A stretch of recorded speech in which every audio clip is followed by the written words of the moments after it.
and welcome back to the Talking Wolves podcast. I'm your host, Matt Cooper, and I'm delighted to say I'm joined alongside Dave Azzopardi. Dave, how's things, mate?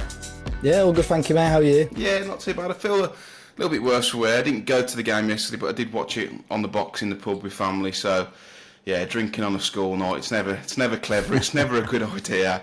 But yeah, apart from that, mate, apart from feeling a little bit fragile, I'm okay. But of course, we're not alone. For those who are watching on YouTube, you can already see that we're joined by none other than Johnny Phillips. Johnny, nice to see you again, mate. How's things? Nice to see you both. Yeah, very good, thanks. I went to the game yesterday. Did enjoy it. It must be said. Obviously, there was the heartbreak at the end, but overall, it was good to see. Were you working there, or was it just a leisure visit? It was a leisure visit with my boy, so it was nice to get up there. We bumped into a few people before the match to say hello to, and it was just nice. It was nice to get up in a non-work capacity. What do you think of the atmosphere overall? I know if you've been to many games this season, Johnny, but it has been pretty poor at home. Yeah, I've only worked at away games so far this season, so I thought the atmosphere, I'd probably describe it as acceptable, but not anything much more. There were moments where the fans really tried to get behind them, but other times when it was deathly quiet for long periods. But I guess when you're out of possession and sitting in a low block watching the best team in the world pass it around, it's hard to create an atmosphere. And I do think there are probably a few other factors adding to that too. Yeah, but before we go and talk about the game, Johnny, as a patron of the Wolves Foundation, I believe that the Molineux Sleep Out is only around the corner. Yeah, it's a brilliant event. It's going to take place on Friday, the 15th of November, on Friday evening, and it's going to go right overnight, right through to 6 in the morning the next day, and it's being held in the Stan Cullis stand. It's a really important event in the calendar. I think it's one of the best in terms of community events and what it does. It supports the Wolves Foundation and the Good Shepherd, who do so much brilliant work helping the most vulnerable in the community. And basically, there are places available if you'd like to go and sign up for it. If you go to the website, it's foundation.wolves.uk, dead easy to remember, foundation.wolves.uk. .wolves.co.uk, sorry to get that right. And then it'll be good fun. I'm doing a bit of hosting at the start of it. We've got club legend John Richards coming down there. Carl Ikemi will be down there as well, and we're hoping to get one or two other players. Carl Henry does it most years as well. And it's just a great chance for fans to get together and sleep under the stars in the Stan Cullis stand, or at least try and sleep. You guys have done it before. You know what it's like. Yeah, we did it a few years ago when you were there yourself, Johnny, and it was one of the worst night's sleep I've ever had. It really does put things into perspective of what people have to go through. But I don't think anyone went through as much hardship as we did, having to listen to Gary Poundland snore for 3 or 4 hours. I've never heard a noise out of Molineux so loud. It was ridiculous. The way the snoring reverberates around the stands is absolutely phenomenal, and I'm amazed that anyone gets enough kit to snore. But you're right, the sounds coming from various parts of the Stan Cullis stand, echoing around the whole stadium. Oh, they're brilliant. But it is, I mean, you'll know, it's just smashing to be able to meet up with other fans, and there's a real community sense. Everyone's bringing a bit of hot drinks and food along and to keep them sustained. And it's just a really great evening. And it does put things in perspective. And the sleep, although you don't get much, it's the sort of last thing you worry about in a way, because it's a unique experience. And Molineux in the dead of the night as well looks very different to how anyone would have seen it before too. It does. I remember when we did it last time, it was get straight back in the car and go and sleep for a few hours. But Dave decided that he'd start work at 10 o'clock, didn't you, mate?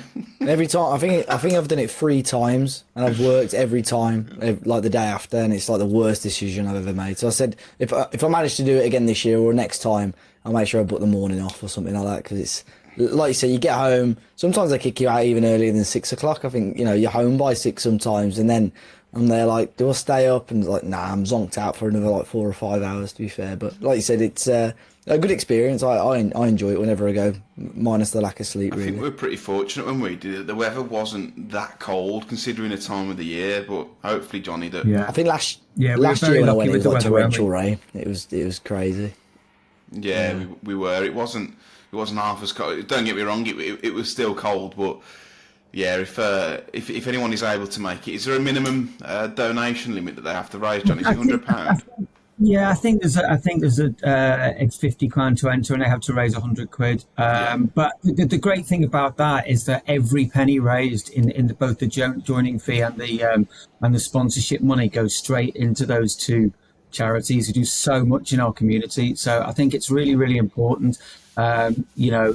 Especially in a sort of cost of living crisis as well, that people are able to help if they can, and know that the money is really well spent in the community. I mean, the Good Shepherd's just across the road from the Billy Wright stand, and you can sort of physically see the good work that's doing. So it's an amazing cause. Yeah, like you said, Johnny, it's if raising money for charity is great, but the event itself is genuinely such a good laugh. Like everyone comes together. I know last time we were howling, probably mostly with Gary Poundland there, cracky jokes all night. He's a funny bloke. But yeah, if anyone is interested, it's foundation.wolves.co.uk, and all the details are on the website there for, as we can all agree, a fantastic cause. Dave, Wolves 1, Man City 2. I think we all knew what result was coming, but to lose in such a manner, the misery that this club is causing us at the minute is never ending.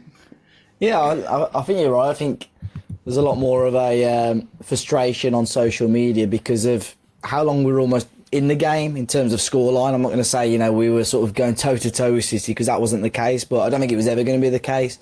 I think Gary teased maybe changing the setup after the defeat to Brentford, and we saw that. And I think although City dominated the ball and dominated the play, the game plan almost worked absolutely fantastically, really. I think we limited City to very little clear-cut chances.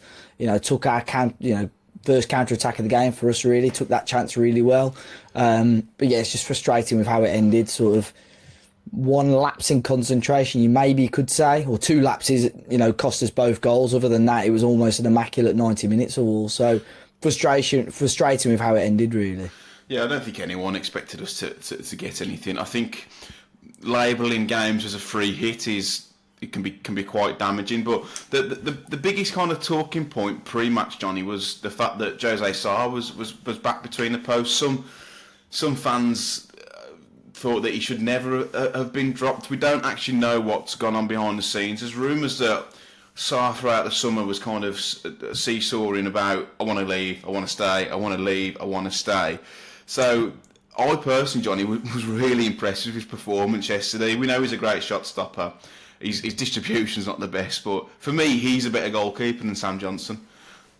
Yeah, he put in a really clean goalkeeping performance, I'd say, yesterday. He wasn't spilling stuff, he wasn't dropping stuff, he wasn't causing problems coming out for stuff he was never going to reach. It just looked like a really clean performance. There were a couple of times when he booted the thing into touch when he was trying long clearances, but that's him. He didn't have to do too much out at the back. So I thought it was probably one of the best displays I've seen from him all season.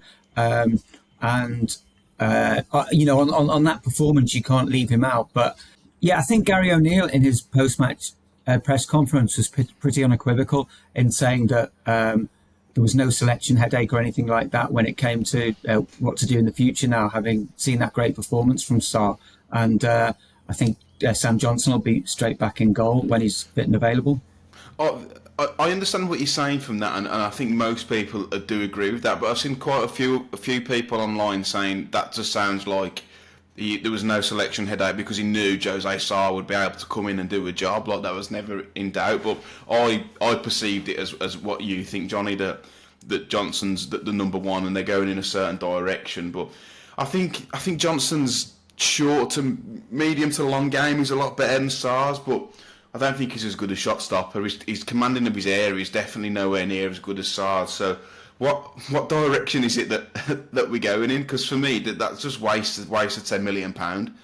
Yeah, I'm trying to agree with you. They're both very competent keepers who have a lot of qualities, but I don't think one is particularly more outstanding than the other. I think when you're looking at keepers in the sort of Aaron Ramsdale bracket, who's but very not close, but was certainly available to sign for Wolves. And the money didn't work. But when you're looking at him, that would have made a significant difference. I think. I'm not sure of the logic of bringing Johnston in. Decent keeper though he is, nothing against him at all. But in terms of what they were trying to achieve strategically, I think they're probably just left with two similar keepers now instead of one. And then obviously a pair of third choice keepers who aren't near the first team. So it's a strange dynamic in the goalkeeping positions at the moment. I think I would have agreed with them, Dave, bringing in another keeper that was kind of a different kind of model of Jose Sarr, in terms of someone who, might not be the greatest shot stopper, but in terms of playing out from the back and being able to step in as that third centre half, as many goalkeepers do now. I would understand it, Dave, but for me they're just too similar. Yeah, I think there hasn't been sort of a remarkable upturn in form, and we could say, well, Sam Johnston's a definite upgrade on Sarr based on his performances, because we haven't seen that. We saw at Brentford it was quite a poor performance. When I initially heard the news that Sarr was coming in, I thought it might have been performance related, but obviously it was due to the injury. Maybe not disrespectful, but I think I would have been a little bit disappointed if I was Jose Sarr with Gary's comments in the post-match press conference. Like you said, or both said, I've sort of perceived his comments as it's not a headache because Johnson's my number one. I think you could read it the other way. Like you said, Matt, it wasn't a headache because Sarr's ready, Sarr's good enough and he can step into it. But I think by the way, those comments were made, it sounds like if Johnson's fit next week, he'll be straight back into the team against Brighton. But I think that's unfortunate for Sarr, because I think with some of the comments maybe Matt Hobbs had made sort of when the signing was happening, they were pretty much both there to battle for that number one spot. I think Sarr's been given that chance, and although we lost the game, I thought he made a really good account of himself. Like Johnny said, pretty solid and safe performance, I could say. I know a couple of these long balls went out, but I thought his kicking was a hell of a lot better than we've seen in recent times as well. But in terms of shot stopping, he was bang on yesterday. Some really decent City chances, which he palmed away quite nicely. Johnny, do you know what the story was in the summer with Jose Sarr? Because it seemed pretty clear that Wolves were trying to find another club for him, but for one reason or another, it never happened. Yeah, I think I just think the wages were an issue, and in terms of the type of contract he was wanting elsewhere. So I think that was the problem. They couldn't really move him on and getting the right money they wanted for him, and for him getting the type of deal he wants. And the type of deal he needs, at the level he is and where he is in his playing career in terms of age, and what type of a deal he wants to sign, nothing would work really. I don't think I don't think it's any secret, around the club that there've always been a few misgivings about Sarr's sort of ability to fit into the style that Gary O'Neill's trying to implement.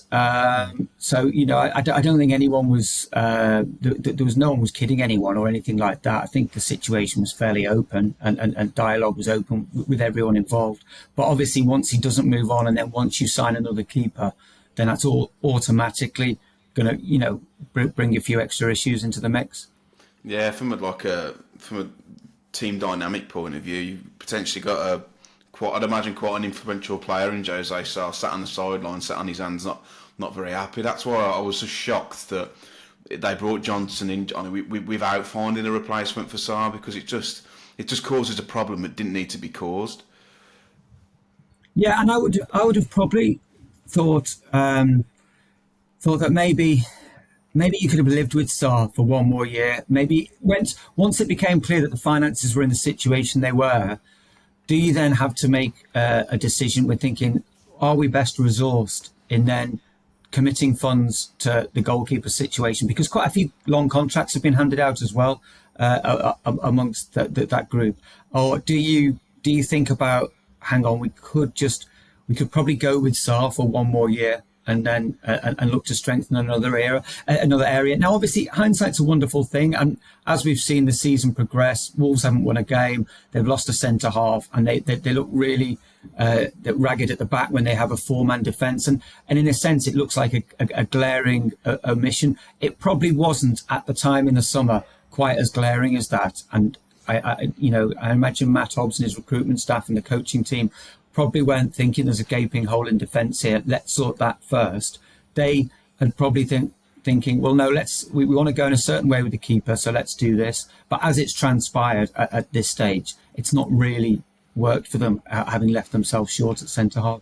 Yeah, I do get that they want to go in a different direction, but I just don't think. Well, depending on what that direction is, if you want that keeper who can be, your third centre half, I don't think that's Sam Johnson. So for me, it was a real strange sign. I know from a homegrown point of view, it helps fill that quota.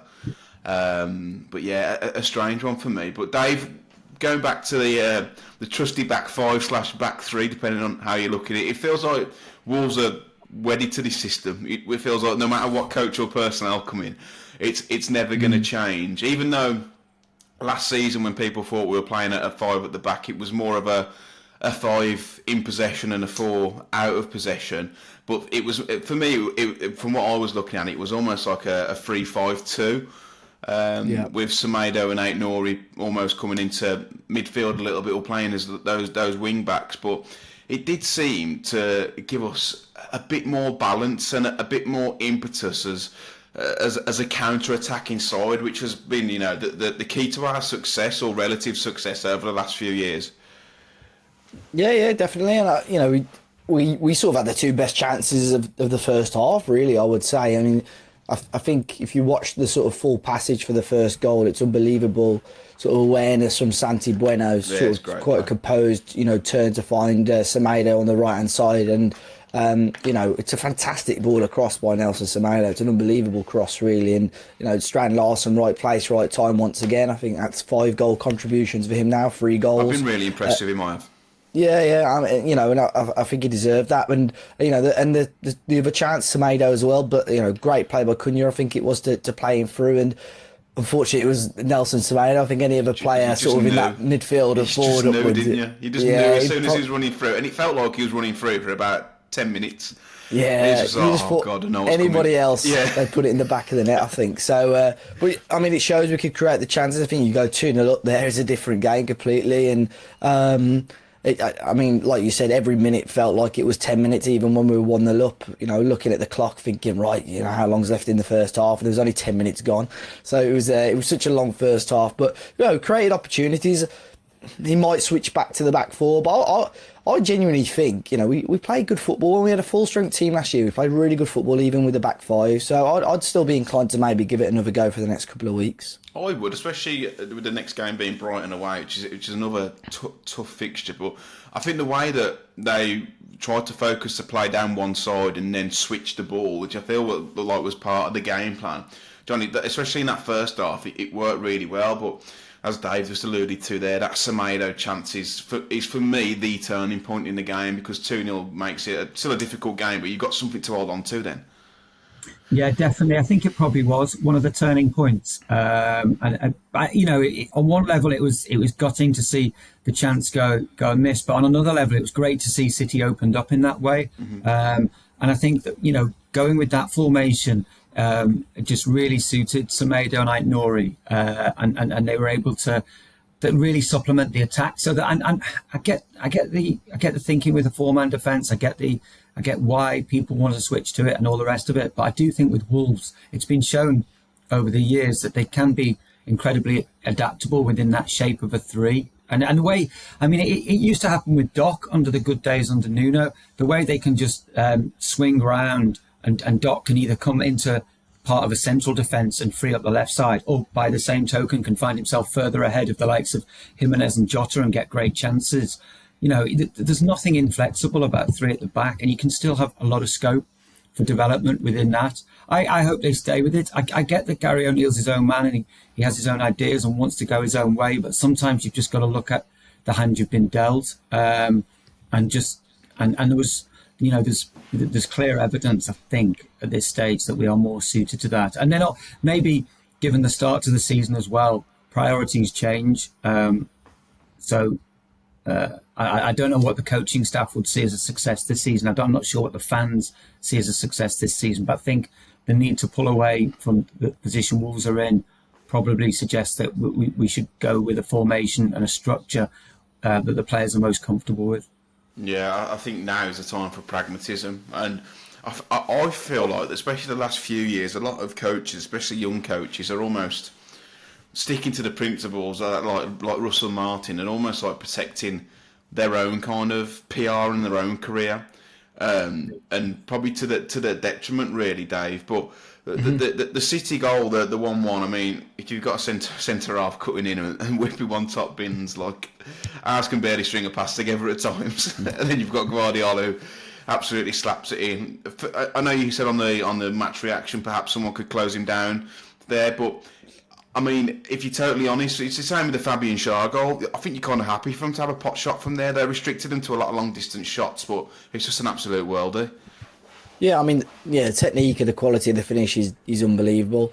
Part of me thinks that might be why Andre got substituted at half time, because I think he probably should have been the one, without watching it again, should have been the one that was maybe a little bit tighter on him. Because I think him and Semedo had that sort of right hand side, dealing with that right hand side. And but you're right. You're not expecting a centre back or left back to to get it onto his right foot and curl it in top bins like that. The quality and the technique's unbelievable. But I think you probably want someone a little bit closer to him to at least make the shot a little bit more difficult. But yeah, can't take anything away from the finish, unfortunately. Yeah, Gary O'Neill had said that Andre was pulled down because he wasn't understanding his tactical role in the game, which I thought was a bit strange. I really like Andre. I think he's coming in and has looked really good, but for me the jury's out about that midfield three. For me, they don't look like they can play with each other. And then Tommy Doyle came on second half, and I thought he had a real impact in what was a tough game. But yeah, I thought the comments from O'Neill was odd. Maybe a kick up the backside for Andre.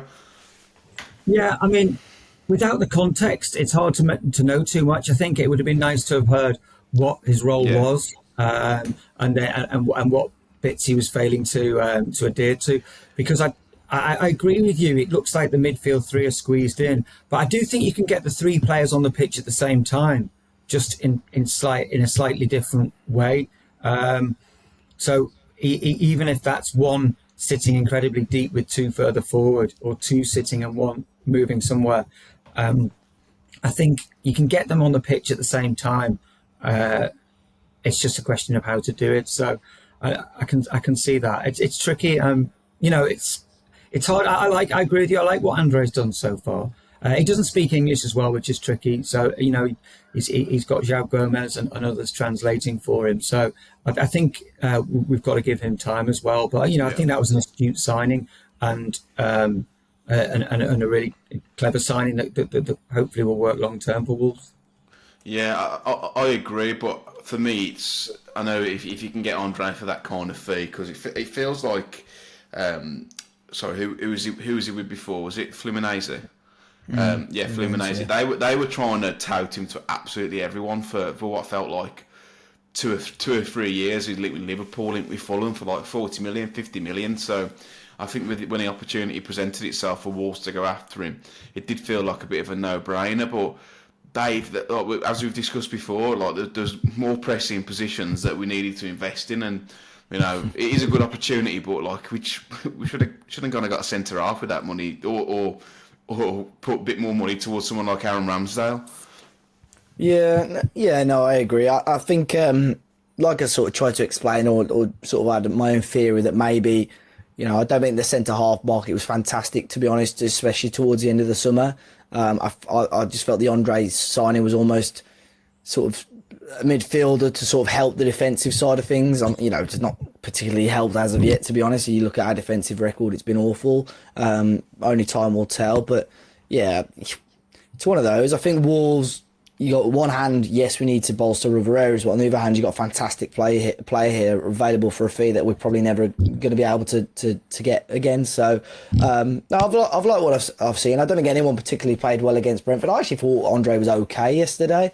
But to be fair, Gary O'Neill then went on to say, in terms of travelling and stuff, he was probably back the latest out of all the players.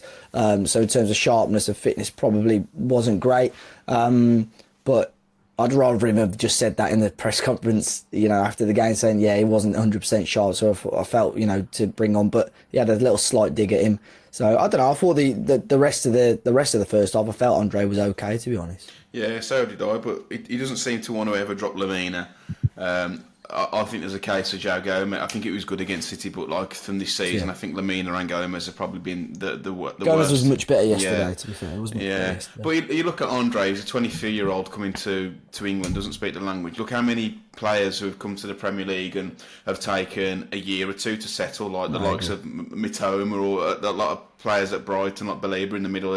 He was pants last season, and he's settled in now, and he looks like a real coup for them. But just go through the second half quickly. I thought, look, we didn't show much ambition. It was very much like backs to the wall, trying to defend their own box. And to be honest, they did restrict City to not many clear-cut opportunities. I know they had 22 shots throughout the game, Johnny, but the goal, the header. What are your initial thoughts on that? Do you think it should have been ruled out?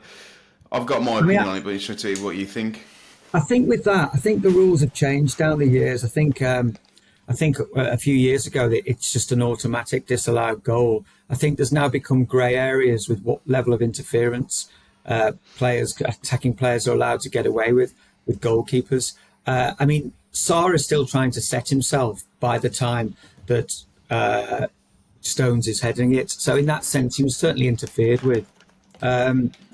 And then, obviously, there's the parallel everyone made with the Hillman goal against West Ham last year. I think there were slightly different goals. I don't think there were two identical goals, but I would have been comfortable if you disallowed both or let both stood, in the name of consistency.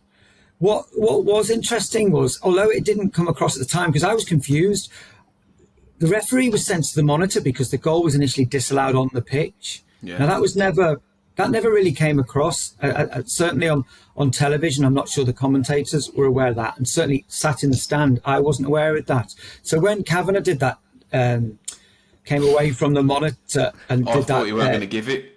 I thought that means he's disallowing it because the goal has been given, but it wasn't. He was actually changing his mind because the goal wasn't given on the pitch and then was overturned with his subjective call at the monitor. And I think it shocked everyone. It shocked both sets of players. It certainly shocked the commentators. It shocked a lot of people in the stand around me. So what I would say was, given the low threat, given this is supposedly a high threshold for VAR getting involved, why not just let the referee's decision stand, particularly if it's a subjective call where he has to then go over and re-referee it with VAR. I'm dead against VAR, and so I make no apologies for that. So I'm not going to go down that route again. But what I will say, those who want VAR to work, and certainly at the PGML, are trying to make it less. They're trying to make it less intrusive, and as a result of that, they're trying to increase the threshold for interference. I'm not sure once that goal is not given on the pitch that there's a threshold there that means you have to check, you have to go and look at the monitor. I think I just don't think the threshold was high enough for the VAR to get involved and attempts to become involved in that. It's that clear and obvious argument, isn't it? Because I personally think the goal should have stood. I don't want to see goals chalked off for stuff like that. But if I think that, and they've not given it on the field, but I still don't think it's a clear and obvious error. It's subjective. Exactly. You see him giving, you don't. But I mean, Dave, I don't know how you feel. If that's down the other end, I'm screaming it's a goal, because Bernardo Silva's backed into Sarr. He isn't able to set himself. I agree with that. But Bernardo Silva was doing that from minute one. So the ref, Wolves should have made the ref a bit more aware of it. I think Sarr can be a little bit cuter as well, because as soon as he backs in, if he goes over, the ref's going to blow his whistle. He's going to give a foul, and obviously you run the risk of someone heading it into an empty net. But I think in that situation, how goalkeepers, part of the goalkeeper's duty myself, how much they are protective. But what were your thoughts on it, Dave? And we'll come to the foul before as well with Núñez on Guedes. Yeah, I'd sort of go back to Johnny's point quickly when because the flag wasn't really late anyway on field, so they were celebrating for a good while, and then I would check the flag, and sort of everyone around me was like, oh my god, they disallowed it. So like you, Johnny, when he went to the monitor and came back on and did the signal, I started giving it the big in to the City fans, and all my mates are like, Dave, he's giving the goal, and I was like, oh my god. So like I was waiting for somebody outside the ground, and loads of people next to me walked past. I was like, oh Matt, your face was a picture like giving it to them City fans, and I was like, oh. So yeah, I look like an idiot, to be fair, but Yeah, I think the main sort of frustration amongst Wolves fans is that we had a very similar goal disallowed last year. You know, a very similar case where Chirewa was sort of in the eye line of Fabianski for Kilman's equaliser against West Ham. So I think that's a frustration. But similar to you, Matt, I think if Sarr makes a bit more of a deal out of Bernardo Silva standing on his toes or goes down or whatever, the chances are the referee will give us a foul, free kick, end of the game, you take the point.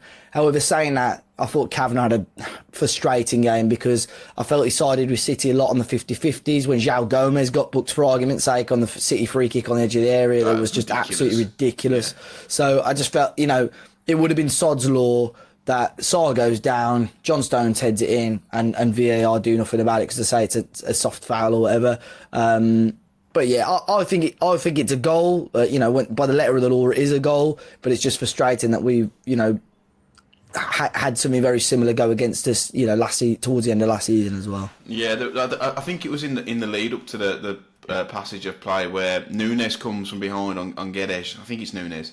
Yeah, we see João Gomez do it a lot, where he almost leans in and gets his hook around. But for me, it's a foul. There's being cute with it, but it's a blatant two-handed shove in the back, which needed to fall over, and he gets a hook. I think the shoves. He puts two hands on his back before he even gets close to getting the ball. That's anyway, what I mean. So I think it's a foul. It's a foul. How can you? Yeah. For the threshold that he was running the game with, Johnny, for me that's an absolute blatant foul. For some of the free kicks he was giving during the game, it's a joke. Yeah, that was way worse than the actual whatever view you take on the goal, whether you think it should have been a goal or shouldn't have been a goal. I think that was way worse. I think that was just a foul on Guedes, and I don't think you can argue that it wasn't. And that was a big miss, and it was one of a number of incidents that probably led Gary O'Neill to make those subconscious comments in the press conference when he's talking about unconscious bias. I think it's funny that he went down that route. It was a bold move. I think there's no problem with us three sat here talking about unconscious bias.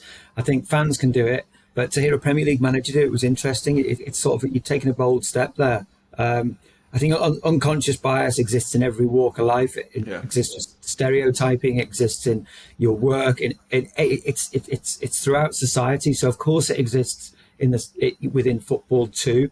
But it was just really interesting hearing a manager say that. And I imagine it wasn't just the goal that led him to say that. I think it was probably that Guedes foul and other incidents throughout the game. Yeah, I do agree with him as well. I think there is unconscious bias, but you can't address that because it's unconscious. Do you think, Johnny, that he could have his collar felt for those comments? Because he's not saying that referees are corrupt or they're biased, consciously biased. It's like there's a bit of a blurred lines, really, isn't it, in terms of what could be his punishment. He was very clear. He was very clear that the referees were doing everything honestly. Albeit making mistakes, honestly. He was very clear about that, and I think he had to be. Once you go down that route, you have to be. So there was no suggestion that he was of any skullduggery or anything like that. But it does open up a can of worms. It absolutely does. And then, another point I heard made was, had the tables been turned and had that header been a Wolves defender in the last minute at the Etihad Stadium, then is the ref being sent to the monitor? It's the ref changing his mind at the monitor and giving Wolves the winner up at the Etihad Stadium? You'll never know. I mean, it is, but it does fall into that unconscious bias bracket. I don't think he can be sort of penalised for that or punished in any way for those comments. I do think he probably best not to say it again, though. Yeah, I think so too. I think you can sense the frustration in his tone of voice and his demeanour. But whilst we are talking about Gary O'Neill, Johnny, do you, from your understanding, where do you think the club are kind of holding Gary O'Neill in regard currently? I know after the Brentford game, Fosun appeared not to be very happy at the performance, but do you think that his job is any immediate danger of any threat at all, It's interesting. I think before the Brentford game, there was no sense that there was any threat. I think the Brentford game might have had a profound effect on a number of people, certainly on the supporters in the away end who vocally turned that day. And I think when performances like that are really dangerous and results like that are really dangerous. I remember I was joking with someone else, when you concede 3 or 4 goals and you're fairly beaten, you can sort of get away with 4. When it starts getting to 5, it turns into the realms of rout and embarrassment and all the other things. And I think the context of the opponent, the context of not having won a game all season, and the manner of that defeat probably changed opinions, maybe, or at least made people less secure. So I think if I was talking in a pre-Brentford context about Gary O'Neill, I think I think that there was no inclination to make any change. But in a post-Brentford capacity, I wouldn't speak with the same confidence. I think that's why yesterday's game was quite important to some degree. I think it just put a lid on things for a while. I think another big defeat, a 3 or 4-0 defeat, could have been quite problematic going into Brighton. I think Wolves the players showed an element of togetherness that wasn't there against Brentford. Gary O'Neill and his coaches showed a lot of tactical acumen with what they did, and I think, but for the rub of the green, it could have turned into a really, really good result too. So I think that was really important performance and result to some degree to put a lid on things for now. But I wouldn't speak with any great confidence about the situation. Results change things very, very quickly in football, and when you concede 5 goals at Brentford, things do change. So yeah, I just don't know. Do you think that the club have maybe earmarked the next 3 games for Gary O'Neill to almost like last chance saloon? Because it appears that he hasn't lost the dressing room. I think the players are still playing for him, but do you think the club are giving him Brighton, and then, as barring any embarrassing defeats, that he'll get the Palace and Southampton game?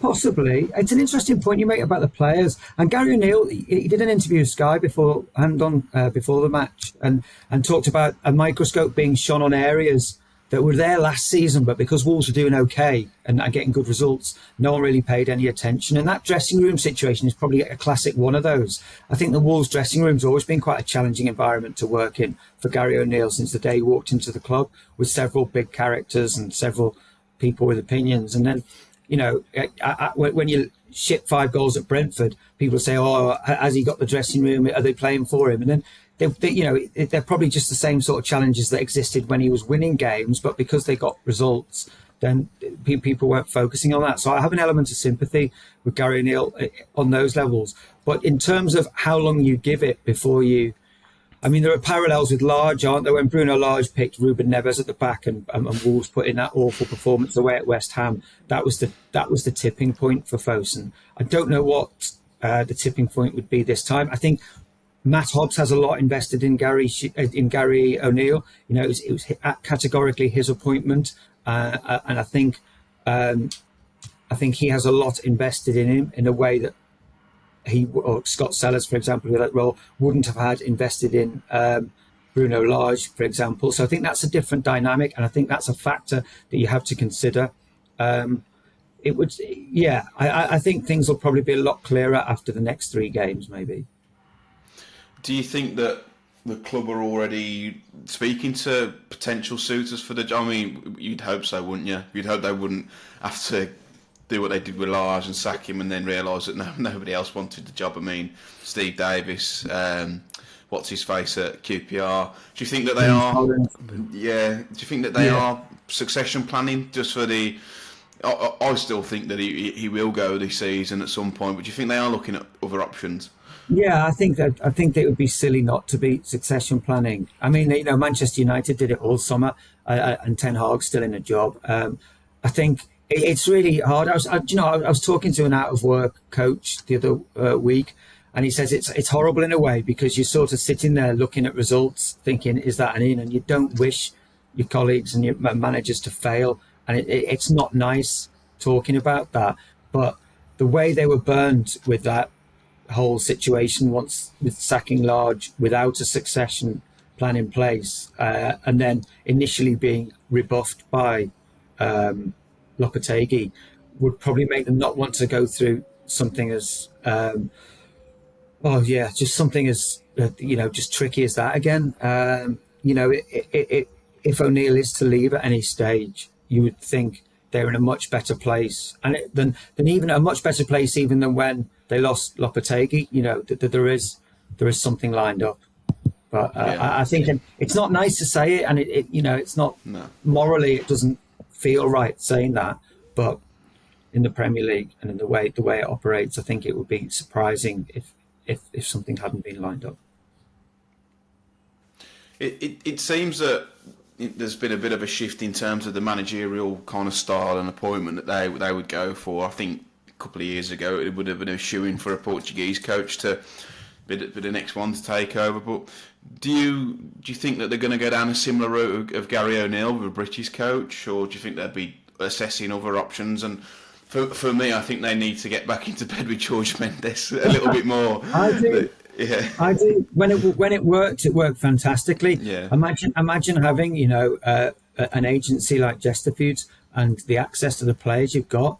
That it gave Wolves a fantastic head start. Don't get me wrong, there were mistakes, and it probably got a little bit expensive towards the end.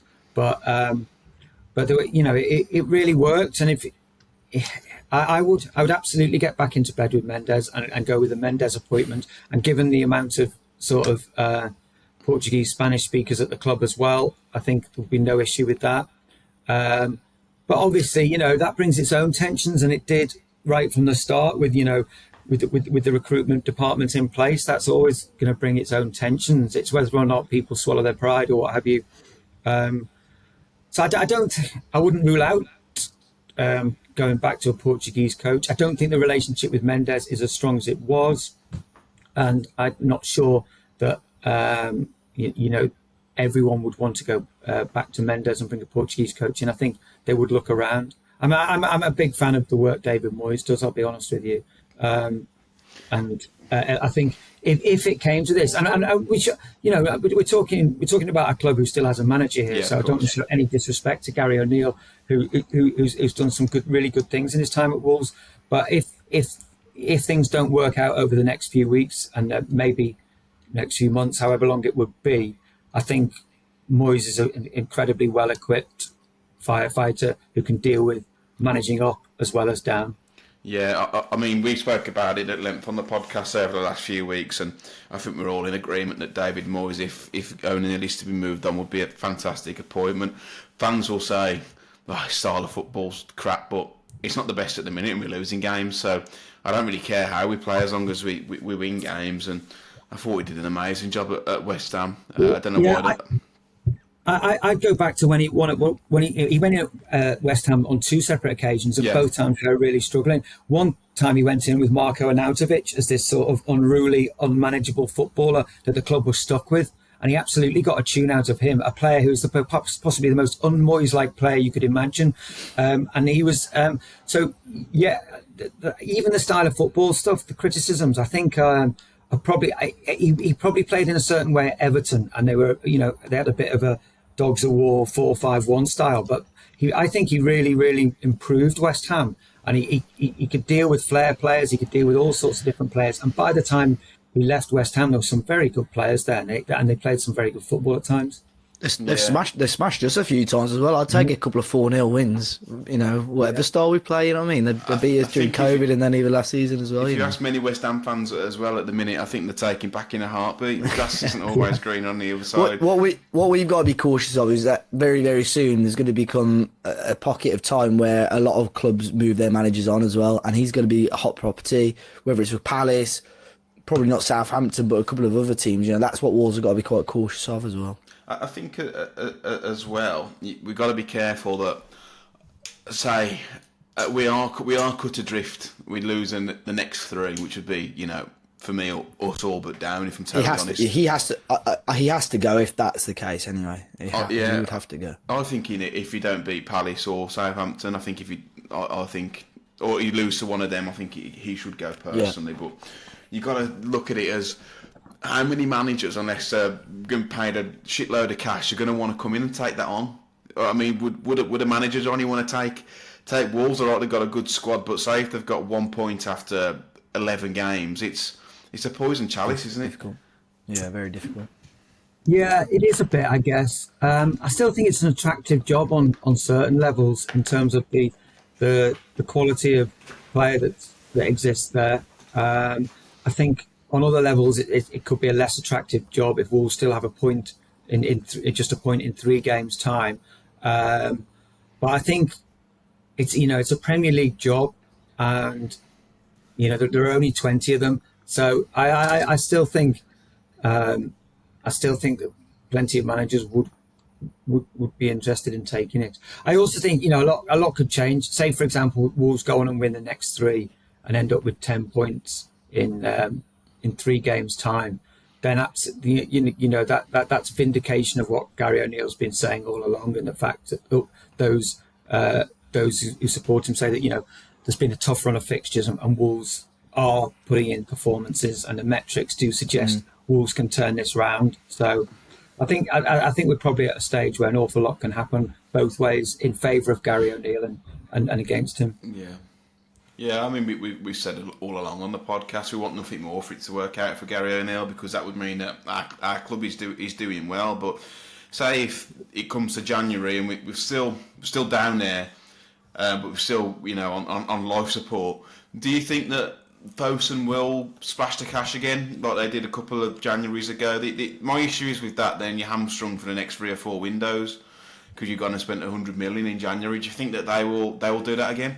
No, I don't think they'll spend 100 million, but I think they would make at least one signing to look to fill a gap. I'm absolutely convinced if Wolves are down there in January leaking goals, then they will do everything they can in their power to bring in a centre half who can make a difference. Absolutely. And will they spend 100 million? I very much doubt it. You never know. I just can't see it.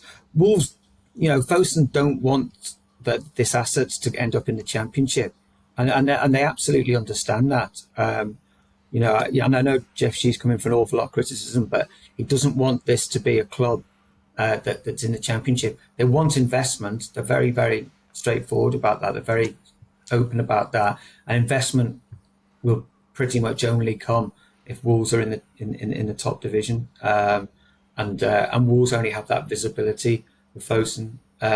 So no, I can absolutely see any manager getting support in January. I'd be surprised if it was 100 million quid's worth of support, but yeah, we'll I think they had to with Lopetegui, didn't they? Because we had the luxury of the World Cup as well in November, December, which saved the season really. Where we haven't got that luxury this season. Yeah, it was strange times, wasn't it? And I wonder what the dynamic was in terms of what they did there. I mean, as it happened, the money they spent in that January, they probably easily recoup a fair bit of it. Down the line, it wasn't dead money by any stretch of the imagination.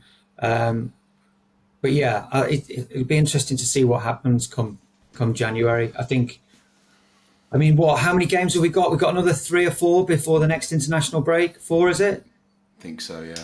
3 or 4. And that I imagine that's a time when people take stock again, and then we're on to Christmas. And then the problem you've got, by the time you get to Christmas and all these easy games that Wolves have been looking forward to, the hard games are going to come round again.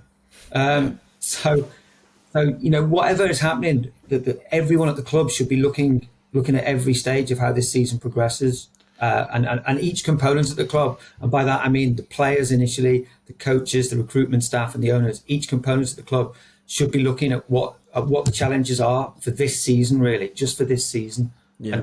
And if they can turn this round. You've got to be careful that a rot doesn't set in them, haven't you? Because these easy run of fixtures, they're not easy. They're a bit more favourable, but I'm sure all these other clubs are targeting Wolves as an easier game. So you've got to be careful that rot doesn't set in from the misfortunes we've had this season.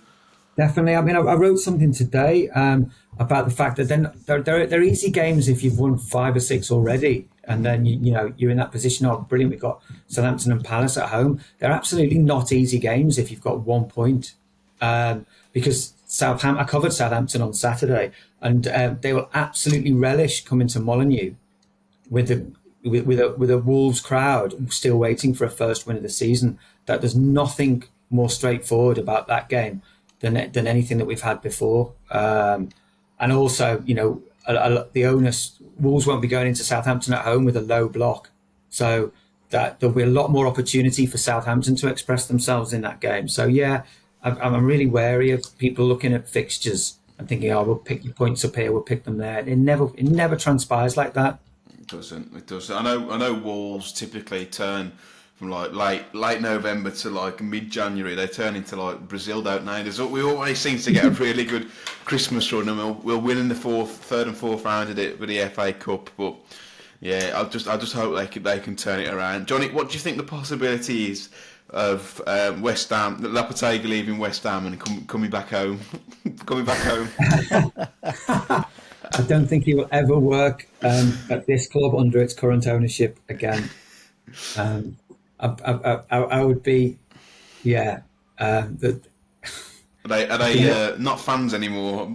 No, I think that I think bridges get burnt all over the place, but I think that one is definitely a bridge that won't be repaired. Lopetegui won't come back here.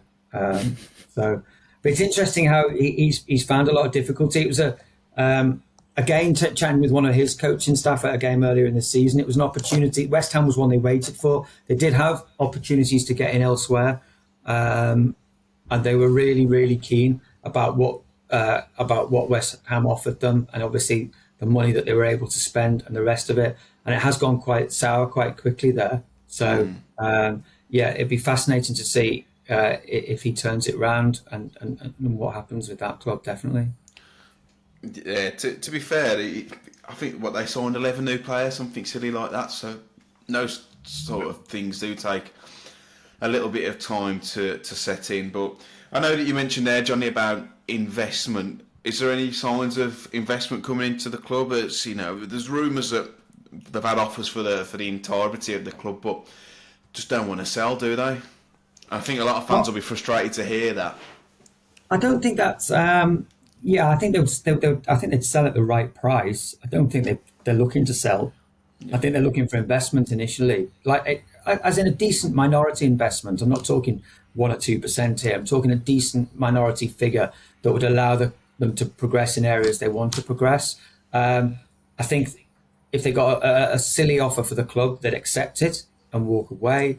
But if they got an offer that they felt wasn't bringing value to Fosun, then they wouldn't take it. They want to try and the reason they spend a lot of time off the pitch exploring various avenues with other projects, be it esports, be it whatever it is to keep the club visible, so that investors know what can see the clubs, or prospective investors rather can see the club. So they're right to do that in an extent.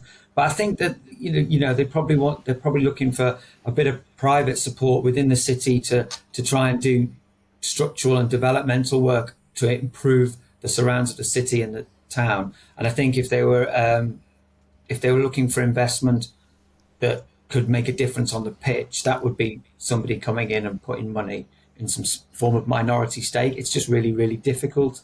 So I'm not sure how close they are with that.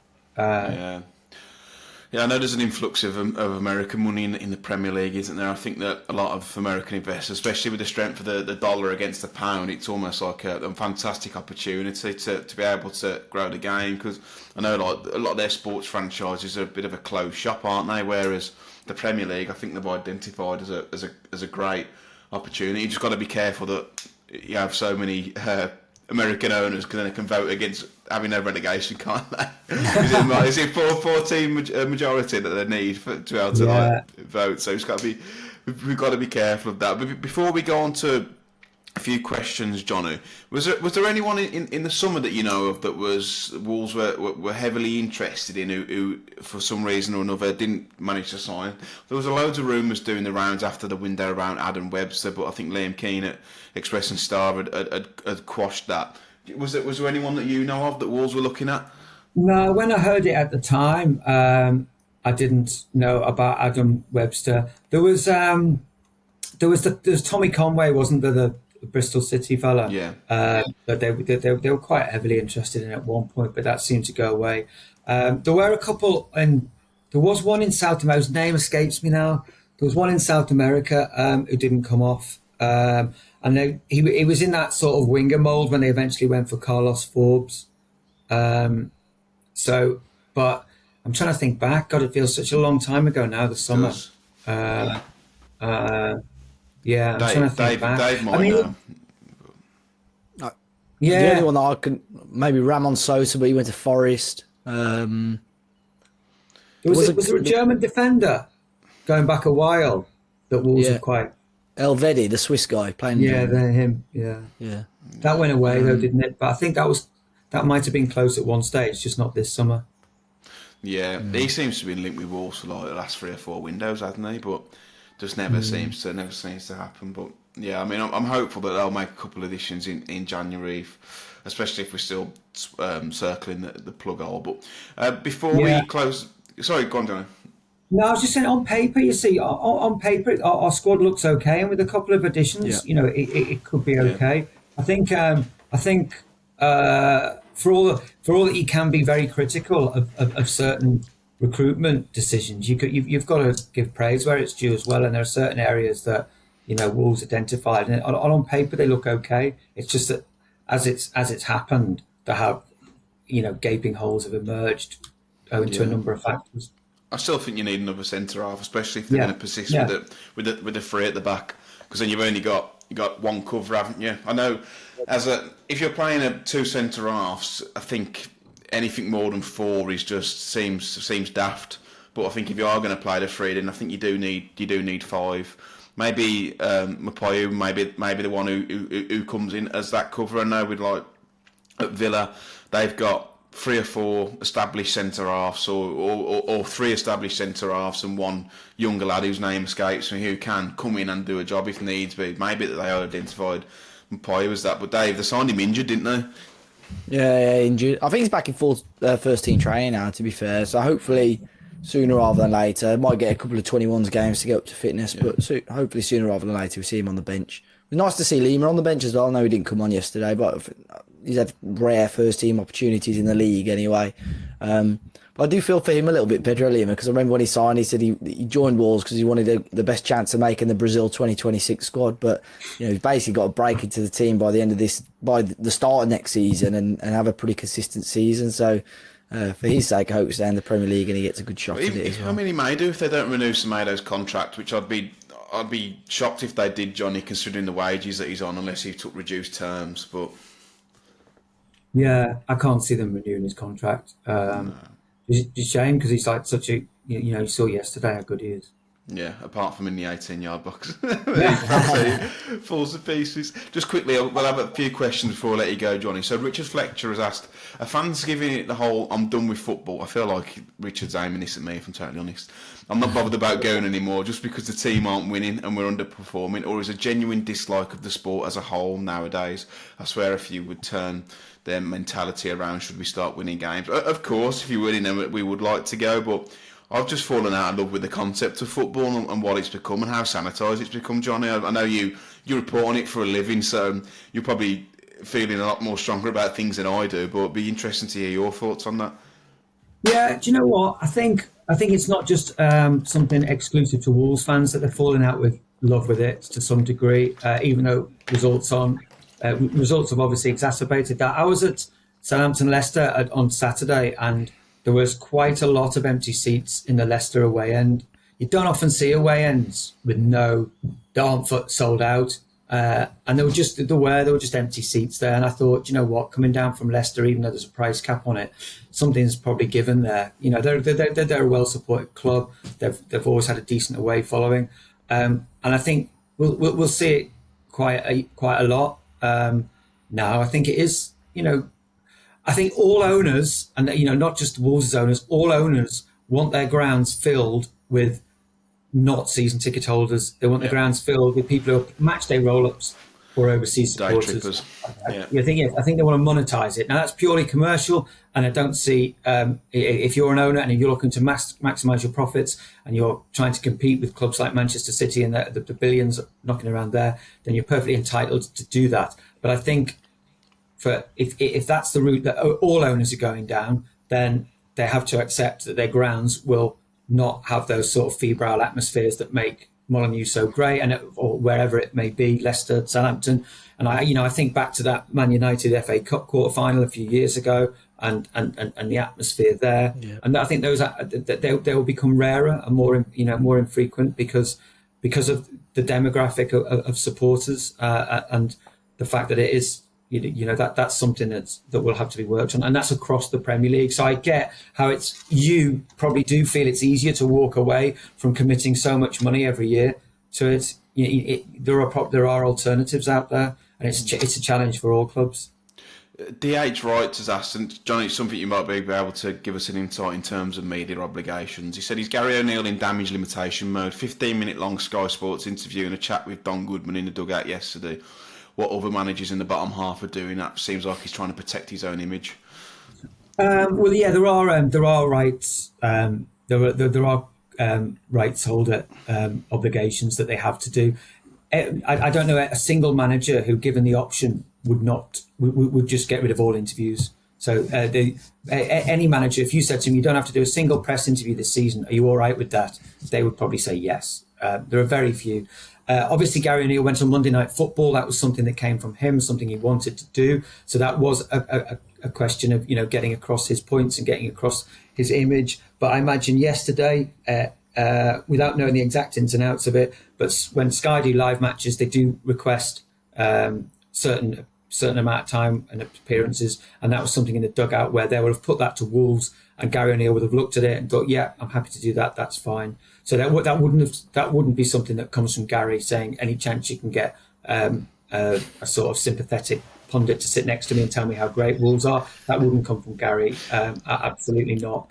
But he could back it away, couldn't he? If he said, like, no, I don't want to do it. He could say, well, no, I don't really want to do this at the moment. And that's Wolves being really helpful to Sky on that occasion. Yeah. And that's the way we're going. When the next set of Premier League rights come around, there will be more and more media access, and it'll be again more and more pressures put on managers, players, and clubs' media departments to be more giving of themselves. You saw the other week in a Monday Night Football game a player being interviewed on the touchline during the match. That would become more commonplace, whether you like it or not. So, yeah, I don't think Gary O'Neill was doing anything in terms of self-preservation there. You could argue that there are the comments he's made in various press conferences at various times have a hint of self-preservation about them. But I guess a lot of managers are like that. So, I wouldn't say that's something unique to Gary O'Neill. Does that mean you'll be doing more half-time interviews and stuff for Sky next year? I'm hoping to get on. I'm hoping to get on for the last 10 minutes, Matt. If I'm not coming off the bench. I'm not a fan of it. I don't know how you feel about it, Johnny, but for me, it's like, answers now from footballers are so formulaic. If they're losing, it's like, we've got to do better. If we win, it's like, we've had a great game. I don't really see what insight it gives. You're pulling your hair out sometimes, Johnny. I'd imagine if you're asking questions and you're just getting like the standard formulaic answers. Yeah, it can be hard. I mean, we're asking a lot of players. A lot of players are very young. A lot of them, it's their second language, so it can be difficult. I always think, I don't know if you guys follow the NFL, but that's very much a model for a lot of broadcasters in a lot of sports as what access should look like. But again, that's a sport that was developed and progressed because of television. It wasn't like football, which existed, many, many years before television. NFL grew with television, and as a result, they've always had this incredible symbiotic relationship where there's a huge amount of trust. So locker room access, pitchside access, and all that is second nature to them. And the players talk far more expressively and far more freely. I think we're still at this stage in this country where it's harder for players to trust they can open up in front of the media. Yeah, I think there's a lot more characters as well in the NFL, and I'm sure there are in the Premier League, but you just don't never get to see that. And when you do, they get heavily criticised, like the likes of Jack Grealish. So I think players are very, very wary of, like, damned if you do, damned if you don't, Johnny. But before we let you go, mate, just do want to mention the Molineux Sleep Out again and where people can find out a bit more information about that. Yeah, brilliant. It's great that you're supporting this. It's the Friday, the 15th of November, and it's taking place in the Stand Colour stand, where supporters get the opportunity to sleep rough for the night in the stand underneath the roof at a Molineux that you'll have never seen before in there overnight. And it's raising funds for Wolves Foundation and the Good Shepherd, two brilliant charities that do a lot of work in the community. And if you head over to foundation.wolves.co.uk, that's foundation.wolves.co.uk, you can sign up for it there, and hopefully I'll see as many of you as possible on the night, and there'll be a few former players there as well. Wonderful, Johnny. Where can people find you should they wish to follow you? I'm sure if you're a Wolves fan, you're already following Johnny, but for those who aren't, where can people find you, mate?